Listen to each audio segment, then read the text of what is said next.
Hey guys! So, this is my very first video. Please be kind. I'm really nervous. I don't know why I'm so nervous. Like, I can film Instagram videos and it's no big deal. But sitting in front of an actual camera with like lights and this, you should see this setup. Maybe I will include like a little clip of this. Like, there's baskets holding my camera up. Like, this is so not glamorous. I'm not a professional. I hope this turns out okay. And if it doesn't, it might never see the light of day. So, we'll find out. But I'm filming this video because today is a big day. Kind of. It's not really a big day. Honestly, I didn't know about it until like 2 hours ago. Apparently today is International Scoliosis Day. I didn't even know we had a holiday. Like, I've been dealing with this for 10 years and I had no idea. So, more than 10 years. What am I thinking? I've been dealing... Okay, we'll get into it. We'll talk about it. So, because today is National Scoliosis Day, I wanted to film a video talking about my journey with scoliosis. And it's hopefully not super sad and depressing. We'll find out. I literally wrote a note because I'm like Dory from Finding Nemo and I can't remember anything. And I knew if I didn't write it down, I was going to forget something. So, I was first diagnosed with scoliosis in October of 2007. So, we had just moved from Chicago to this itty bitty little town in Indiana. And if I wasn't already miserable enough, I had an ear infection. And my mom took me to the doctor, and the doctor was not at all concerned about my ear because she said just by looking at me, she could tell I had scoliosis because I had this like big hunch in the top of my back, and it was apparently a lot worse than anybody else. Like, nobody had noticed it. So growing up, most kids get like scoliosis spine checks at school where you like, you know, bend over and the nurse feels your spine. And I had never had that. Like, never at school, never school physical, never, I mean, I didn't play sports, so I never had a sports physical, but nothing. Nobody ever checked to see if I had scoliosis. Other than my mom, because I grew up, my mom had scoliosis, and I grew up hearing all of her like horror stories about being in the hospital and how mean kids were to her, and people are horrible. Don't be mean to my mom. Number one rule. You can be mean to me. Don't be mean to my mom. And people were mean to my mom. And I grew up hearing those stories and being petrified of having scoliosis. And I remember so many times getting out of the shower and she would have me bend over and feel my spine. And we always thought things were fine. We didn't know anything was wrong. So my mom was like, okay, what about her ear? That's what we're here for. And the doctor was like, I'm not worried about her ear. I'm worried about her spine. She needs to go get x-rays. And it all happened really fast. So I think it was like 2 days later, I went and had my x-rays done. And I remember on the car ride home from the hospital, my mom was like, you know, we're going...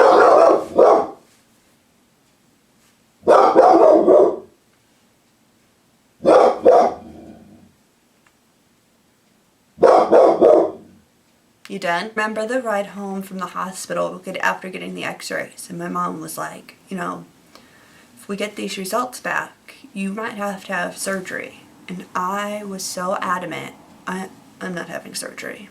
I'm not going to need surgery. There's nothing wrong with me. Like, I might, at the most, I might need a brace. I'm not having surgery. So, we got the results back, and it turned out I needed surgery. I didn't just have one curve. Like, we thought, okay, the doctor saw this curve in my back at the top. I have this hunch. They'll go in and they'll fix that. We got my x-ray results back and met with an orthopedic surgeon, and I had two curves making it was an S that went this way. And Mom and I, that if I didn't have surgery, I wouldn't be able to walk by the time I was 25. And I was 13, and I was like, that's fine. Cool. I have 12 years no big deal. I'm going to make the most out of these 12 years, and then I'll deal with it when I'm 25. Because when you're 13, 25 seems like it's so far away. Like, I didn't think I'd ever be 25, to be honest. Like, I was a teenager.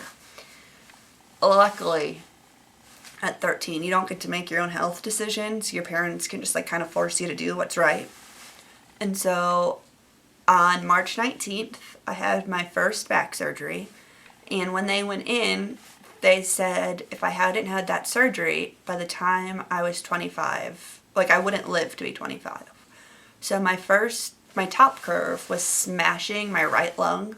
So they had to, like, pop it and move it out of the way. And it was pushing, like, almost pushing up against my heart, like the other side of the curve. And so they said eventually what would have happened is, like, my spine would have continued to, like, curve, and it would have just, like, continuously smashed all my organs. And so, yeah, I guess I hate to admit it, but I guess my parents were right and made me have the surgery. And so I had that surgery. The worst part about that was the chest tube, from having to move my lung. Like, I don't know how many of you have ever had a chest tube, but when the doctor came in to take it out, and he was like, all right, 1, 2, and he pulled it on 2, not 3, pulled it on 2, it hurt. Like, for probably, like, 6 months, anytime I coughed or sneezed or, like, yawned, horrible chest pain. And so I tried, like, I went on with my life, kind of. Like, I never really went back to school because I had a lot of pain, and I spent a lot of time in physical therapy. And so I would go to school for, like, 2 hours a day. And so my surgery was in March, so there was only a couple months of school left, and we thought when I would come back to start my freshman year of high school, like, I would be healed and would be able to go back to school. But by then, what had started happening, and it happened really slowly, like, I went from standing straight like this to just really slowly tilting forward, and we thought it was because my hamstrings were so tight. So, like I said, lots and lots and lots of hours of physical therapy. I feel like I spent most of high school. That's where I feel like I spent, like, all of high school. I spent it in physical therapy. And the PTs would do this thing where, like, one of them would sit in front of me and, like, lock my knees together, like, so they wouldn't move, and the other one would stand behind me and, like, pull on my back because I couldn't straighten my back without bending my knees. So they'd be like, straighten your legs, and my back would go like this, and they'd be like, straighten your back, and I would, and my knees would bend. And so we spent, like, I feel like it was, like, several months trying to straighten out my hamstrings, even though a CT scan showed that my hamstrings were not the problem. What happened so since my scoliosis was so bad, all of the pressure from fixing it completely shattered the only 2 vertebrae I had that weren't fused together, which were the bottom 2, because my doctor left those open because that's where you get your hip movement from, and I was so young. And so the whole bottom half of my spine completely collapsed from the pressure, and it just couldn't hold my body up. So that's why I walked like this. I was actually called the hunchback of my high school, and that really hurt. So I'm kind of glad I only went to school for, like, an hour and a half a day, because it was torture, and I hated all of it. Like, I literally told someone the other day, if somebody was like, you can have this $1 million, but you have to go back to high school, I'd probably tell them to keep their $1 million, because you could not pay me to go back. I hated high school so much. People are mean. Again, like, this is what I was scared of. People were mean to my mom, but they were also mean to me. I thought maybe times had changed, but apparently they hadn't. And so it was February 11th of 2009. So it was almost exactly 11 months after my first surgery that I went in for surgery number 2. And what they did is they went in and completely, like, removed the vertebrae from the bottom half of my spine and packed it all in with cadaver bone. And I remember, like, right before my surgery, being in the doctor's office and being like, what is cadaver bone? Is it, like, bones from a jar? And My doctor had to tell me like what a cadaver was.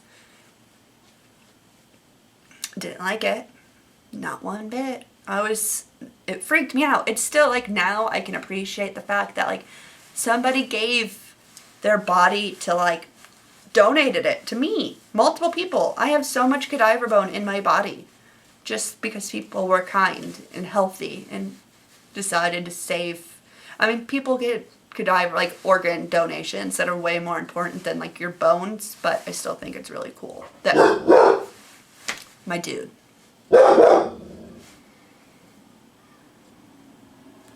I know that car is so scary. So, like I was saying, they packed my bottom half of my spine with cadaver bone and put like this little cage thing in there to, I guess, keep it all together. And this, at the same time as I had this surgery, my mom had breast cancer.